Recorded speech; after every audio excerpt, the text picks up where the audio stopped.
Magandang araw, Wanderis! Paano nga ba natin malalaman ang isang alahas na gold-plated pero ito ay tanso? At alahas din na gold-plated pero ito naman ay stainless. At iyan ang tatalakayin natin sa video ito. Wiggle, wiggle. Like.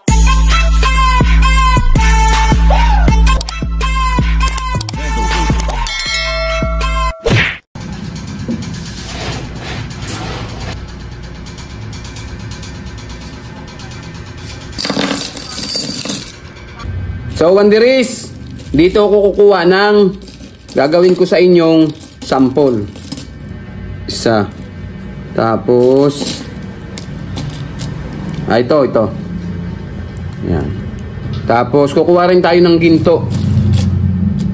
Bibigyan ko kayo ng sample ng tunay na ginto.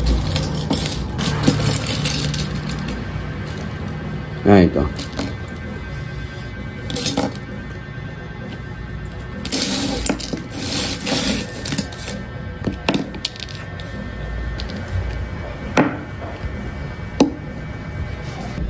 Itong singsing na to ay gold-plated pero siya ay stainless.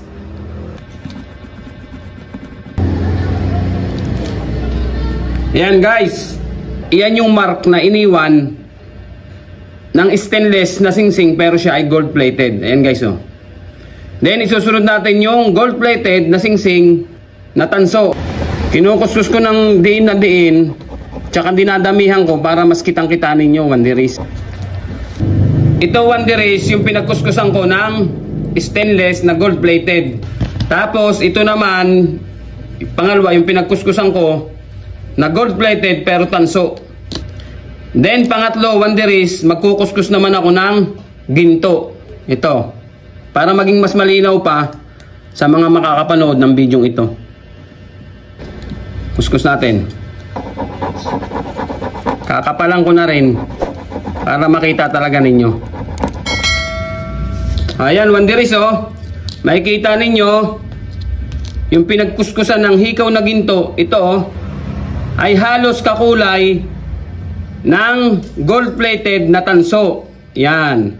Pansinin nyo, halos parang walang pagkakaiba. Ito guys, yung gold-plated na stainless. Hindi mo na kagad siya mapapagkamalang ginto kahit siya ay gold-plated, kasi pagkuskus mo pa lang sa bato, ano ang lumabas? Kulay puti. Yan. Kasi ang ginto, kahit anong klase ng ginto, hindi siya magkukulay puti. Automatic, hindi siya ginto. Then itong pangalawa guys, yung gold-plated, ito, nasingsing, pero siya ay tanso. So, paano malalaman natin sa pawn shop o ng mga alahero na ito ay tanso? Lalagyan niya ng asido. Pag iyan ay nilagyan natin ng asido at nabura, ibig sabihin siya ay tanso. So, lagyan natin ng asido, Wanderis. Mabubura yan kasi tanso yan eh. O, yan guys, nakita nyo. Ayan o. O.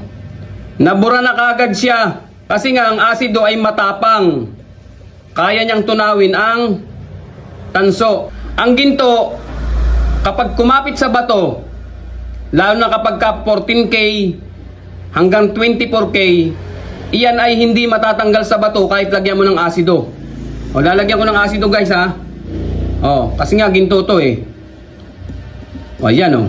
Yan. O, pansinin nyo guys, kahit maraming asido ang nakalagay sa bato, dahil siya ay ginto, hindi kayang burahin. Pero yung tanso, nabura. O, yan ang pagkakaiba guys. At dyan mo makikilala ang tunay na ginto. Lagay mo sa bato, kuskus mo, nilagyan ng asido, hindi nabura kasi nga ginto. Then yung tanso, wala na oh. Kaya alam na kagad ng pawn shop, alam na kagad ng mga alahero, yung pwede nilang bilhin at hindi pwedeng bilhin. So ayan, stainless. So ganun lang guys. Pag hindi nabura sa bato, kulay dilaw, ginto. Kapag kulay dilaw, nilagay sa bato, pero nilagyan ng asido, nabura, tanso. Kapag kulay puti, Ayan o. Hindi man siya nabura sa bato, pero bagsak siya sa pagiging ginto kasi nga kulay puti siya. Dahil ang ginto, ang kulay ay dilaw. Yan, pagkamisan mapula-pula.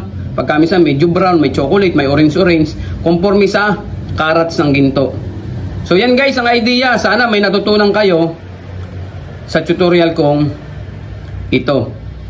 At yun, kaibigan, kung kayo ay may mga katanungan, comment lang kayo sa baba, sa comment section, at sasagutin ko ito, babasahin, gagawa ng content para sa inyong mga request. At kung sakaling nakatulong naman ang video ito, paki-subscribe kaibigan, pahit na rin yung bell icon para updated kayo sa mga susunod nating videos patungkol sa kaalaman, sa alahas at sa mga relo. God bless us all.